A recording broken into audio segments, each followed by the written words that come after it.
I ovogodišnji božićni sajam u Livnu okupio je brojne izlagače, i to ne samo iz Livna, nego i iz susjednih općina.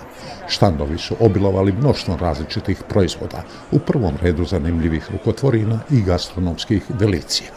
No kako je riječ o božićnom sajmu, nekako ipak u prvom planu su bili adventski štandovi. Počela sam od ukrašavanja svijeća za sve prigode, od vjenčanja, krštenja, rođendani, obljetnice razne.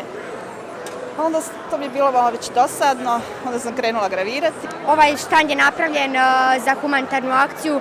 Naime, u Livnu se nalazi jedna obitelj koja je potrebna pomoć i svaki prikupljeni novac ide za tu obitelj. Radili smo mnoge proizvode, na primjer sve prirodno, na primjer od drveta, imamo svjećnjake, svijeće od voska. Mnoge veoma zanimljive rukotvorine na ovom sajmu uglavnom su nastale iz čistog hobija.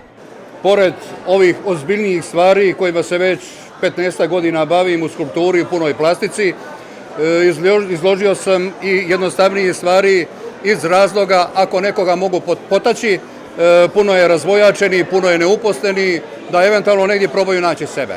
A obitelj Anđe Perković se davno našla u pčelarstvu, isključivo od toga živi, a danas broji više od 600 pčelinjih društava. Stalno pčelarstvom i nismo se nikad pokajali, bio je otišao moj muž u Njemačku, ali se nismo pokajali što smo se vratili. A kakav bi to sajam u Livnu bio bez nadaleko poznatog livenskog sira, ali i bez slika, barem jednog od brojnih livenskih slikara. Ima možda negdje podijeljenih slika, možda oko 50-60.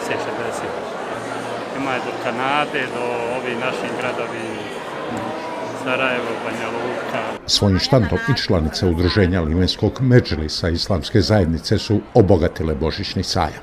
Ono što je prepoznatljivo za naše udruženje jeste zlatni vez.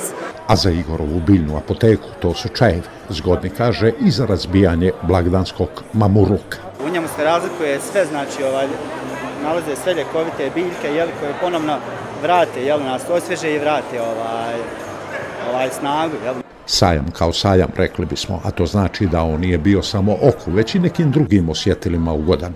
Posrijedi su naravno mnoge delicije koje su se ovom prigodom, za razliku od čaja na primjer, mogle i besplatno kušati.